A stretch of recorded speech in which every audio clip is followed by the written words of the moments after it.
নমস্কার, আমি গোবিন্দদেব গোস্বামী অ্যাস্ট্রোলজিতে সবাইকে স্বাগত জানাই। সবাই সুস্থ থাকুন, সুন্দর থাকুন, ঈশ্বর আপনাদের সকলের মঙ্গল করুন, মঙ্গলময়ের কাছে এই আমার প্রার্থনা।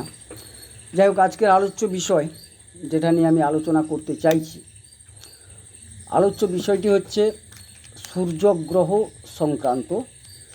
আমাদের যে গ্রহ মণ্ডলী আছেন তন্মধ্যে সূর্য হচ্ছেন মধ্যমণি, তার চারিদিকে সমস্ত গ্রহরা আবর্তন করে এবং সূর্য হচ্ছেন প্রতিষ্ঠাতা দাতা, অর্থাৎ কেউ যদি প্রতিষ্ঠিত হতে চায় তাহলে তার অবশ্যই সূর্য অর্থাৎ রবি গ্রহকে ভালো হতে হবে।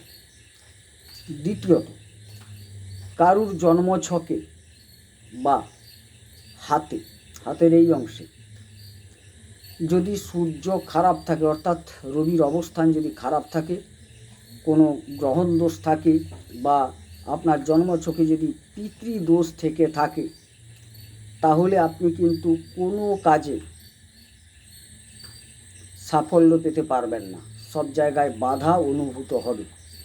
সেই ক্ষেত্রে আপনাদের বলবো, যাদের জন্মছকে বা হাতে রবির অবস্থান খারাপ আছে, অর্থাৎ সূর্যের অবস্থান খারাপ আছে, অতি অবশ্যই তারা আজকের এই কবচটি শ্রবণ করবেন, সূর্যকে অর্ঘ্য দান করবেন, সূর্যকে প্রণাম করবেন, অবশ্যই ভালো ফল পাবেন। সুতরাং আজকের যেটি মূল আলোচ্য বিষয় সূর্য কবচ পাঠ, সেটি আমি করে শোনাচ্ছি। অবশ্যই আপনারা মনোযোগ সহকারে এটি শুনবেন এবং এর যে উপকার আপনারা প্রাপ্ত হবেন।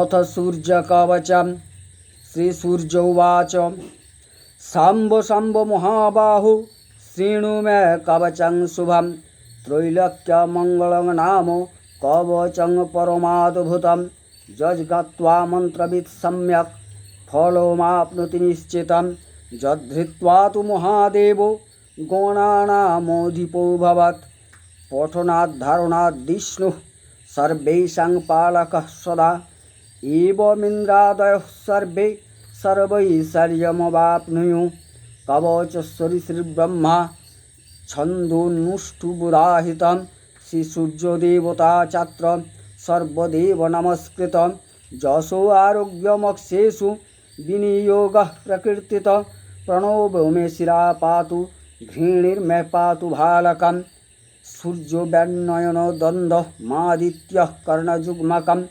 अष्टाक्षर महामंत्र सर्वाभीष्टप्रदायक ह्रीं बीजं मे मुखं पातु हृदयं भुवनेश्वरी चंद्रबीजं विसर्गाढ्यं पातु मे गुज्जदेशकं त्राक्षरोऽसौ महामंत्र सर्वतन्त्रीषु गोपितं शिवो वह्निसमायुक्तो वामाक्षीर्बिन्दुभूषितः एकाक्षरो महामंत्र श्रीसूर्यस्य प्रकीर्तितः गुज्जात् गुज्जतरो मंत्र वाञ्छा चिंतामणिस्मृत शीर्षादिपादपर्यन्त्यं सदा पातु मनुत्तम इति ते कथितं दिव्यं स्त्रीषु लोकेषु दुर्लभं श्रीपदं कान्तिदं नित्यं धनारोग्यविवर्धनं कुष्ठादिरोगनाशमनं महाव्याधिविनाशनं त्रिसन्धं यः पठेन्नित्यमरोगी बलवान् भवेत् बहुना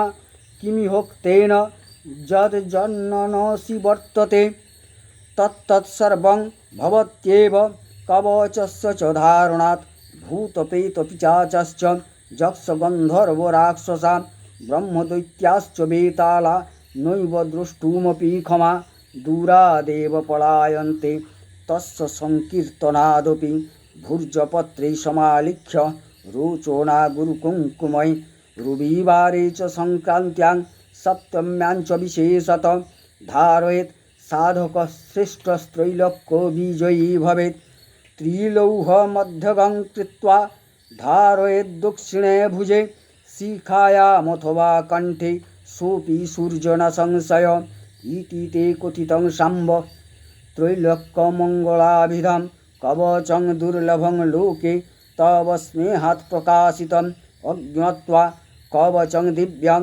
জপেত সূর্যমনুত্তমম সিদ্ধির্ন জায়তে তস্য কল্পকোটিশতৈরপি ইতি ব্রহ্মজামলে ত্রৈলোক্যমঙ্গলং নাম শ্রী সূর্যকবচম। নমস্কার, আমি সূর্য কবচ আপনাদের সামনে পাঠ করলাম। অতি অবশ্যই যাদের পিতৃদোষ আছে, একদিন আমি পিতৃদোষ কিভাবে আসে সেটা নিয়ে আপনাদের সামনে ভিডিও করব। পিতৃদোষ আপনার প্রতিটা কাজে বাধা দেয়, আপনি সাকসেস পেতে পারবেন না, প্রচণ্ড পরিশ্রম করবেন অথচ আপনি কোনোভাবে সাফল্য পাবেন না। গ্রহণ দোষ বা সূর্য যদি আপনার জন্মছকে দুর্বল থাকে, অবশ্যই অবশ্যই এই যে কবচটি পাঠ করলাম এটি শ্রবণ করুন। আপনি যদি পাঠ করতে পারেন ভালো, যদি নাও পাঠ করতে পারেন নিয়মিত 2 বার শ্রবণ করুন। এবং আপনাদের আরও বলি, যদি আপনারা পারেন সূর্যকে অর্ঘ্য দান করুন। তাম্র পাত্রে কোনো লাল ফুল নিয়ে জল নিয়ে স্নান করার পর সূর্যদেবের দিকে মুখ করে আপনি তর্পণটা করুন, সূর্যার্ঘ্য দান যেটাকে বলা হচ্ছে, অর্ঘ্য দান করুন, দেখবেন সেখানেও আপনি উপকৃত হবেন। নমো বিবর্ষতে ব্রহ্মণ ভাস্বতে বিষ্ণু তেজসে জগত সবিত্রে সূচয়ে সবিত্রে কর্মদায়িনে ইদামার্ঘম নম শ্রী সূর্যায় নম। এই মন্ত্রী আপনি পাঠ আপনি করতে পারেন। অথবা এই সূর্য সহস্রাংশ তেজ রাশি জগৎপতি অনুকম্পায় মাং ভক্তা গৃহাণার্ঘং দিবাকরম, এই মন্ত্রেও আপনি অর্ঘ্যদান করতে পারেন। তৎপরবর্তীতে আপনি প্রণাম করুন। জবা কুসুম শঙ্কাশঙ্কাশ্যপেয়ং মহাদ্যুতিম ধান্তারিং সর্বপাপঘ্নং প্রণতস্মি দিবাকরম, সূর্যকে প্রণাম করুন, নৃত্য করুন। অবশ্যই রবি যদি দুর্বল থাকে কেটে যাবে। পিতৃদোষ থাকলে নিশ্চিতভাবে আপনি সেখান থেকে অনেকটা উত্তরণে যেতে পারবেন। এবং গ্রহণ দোষ যদি থাকে সেখান থেকেও আপনি অনেকটা উত্তরিত হতে পারবেন। সবাই আমার এই প্রত্যাশা মতো কাজগুলি করুন। যাদের সূর্য খারাপ আছে জন্মছকে তারা অবশ্যই সুফল লাভ করবেন এই প্রত্যাশা করছি। ঈশ্বর সকলের মঙ্গল করুন, মঙ্গল হোক। নমস্কার।